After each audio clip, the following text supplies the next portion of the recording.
lesson to politicians of any stripe leading any protest against any other party of any kind. If you're going to accuse them of being on vacation instead of doing the people's work, it is essential for you yourself not to be caught at the same time on vacation playing at least 2 golf courses. Our third story, also standing around on the House floor in the dark with the lights off, might blow back at you. Since last Friday, official summer recess for the House, a handful of Republicans have remained, vowing to stay through the 25th, the start of the Democratic convention, unless Speaker Nancy Pelosi reconvenes the House for a vote on expanding offshore drilling. House Republican leader John Boehner, in a memo this weekend, rallied Republican members to skip their vacations for protest, and then Tuesday released a statement saying Congress does not deserve a break. This is Boehner's golf score from Ohio's Wetherington Country Club this weekend, where he shot an 85. On Tuesday, according to the Washington Post, Boehner was still in Ohio at the Muirfield Village Golf Club. We don't know his score there.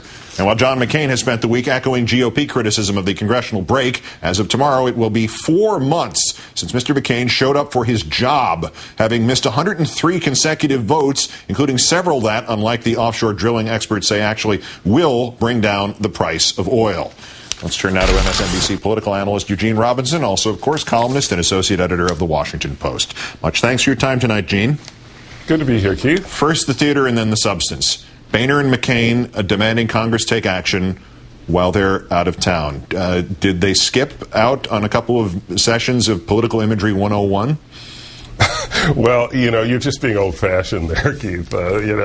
Listen, in fairness to Congressman Boehner, though, I think Muirfield Village is a pretty tough course. I mean, a punishing course. So it's not as if he was having fun out there.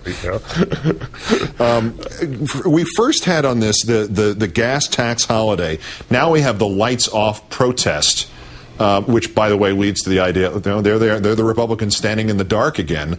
But do many of these gimmicks recoil? Do they make people wonder if the guys who are doing this and so theatrically are just shilling for big oil? Well, I think there is a real danger here. I mean, John McCain, when he wanted to campaign for, in favor of drilling, wanted to appear on an offshore oil platform. I mean, it's one thing to associate yourself with easing the energy woes of the American people, but there is a danger of appearing to shill for big oil, or indeed shilling for big oil. But in another, I was talking to a Democratic operative who suggested that Republicans might be happy as long as people are talking about this theater, absurd or not, rather than talking about health care or Iraq or any of the economy, any of the issues on which the Republican Party clearly is taking what the public believes are the wrong positions.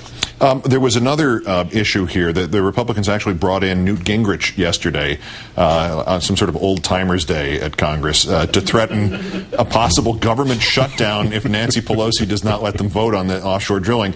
But part one here, does the Bush government actually do anything more that could be shut down or we need to worry about shutting down? And part two, what happened to the GOP the last time that Newt Gingrich came in and shut down the government?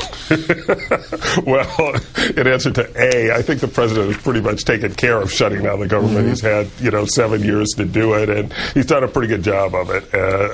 In terms of B, that didn't work out so well for them. So I think they ought to go back and look at the videotape of that game.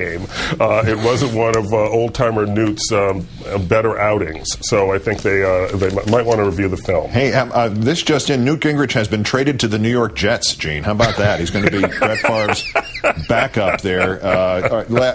Sorry. Crude oil has been dropping for a month now, and the GOP actually credited themselves and their protest for that fact, rather than, the Democratic crackdown on the speculators or this, the economists' idea that, hey, guess what? This is an illustration that consumers will eventually stop buying anything that costs too much. And whatever the actual answer is, are they still helping the drilling cause by saying this when all the evidence suggests it's some other reason, or are they underscoring the holes in drilling by bringing attention to it? Well, I think nobody pays attention to that. I mean, it's clear nobody's going to believe that their protest brought down oil prices. I think if you're going to believe anybody, believe the numbers. I mean, U.S. demand is down, and if you believe that the price is set at the margins, then that had the impact or whatever. But I don't think anybody is going to take that seriously. Gene Robinson of the Washington Post and MSNBC, when we're fortunate enough to have him. Thank you, Gene. Good night.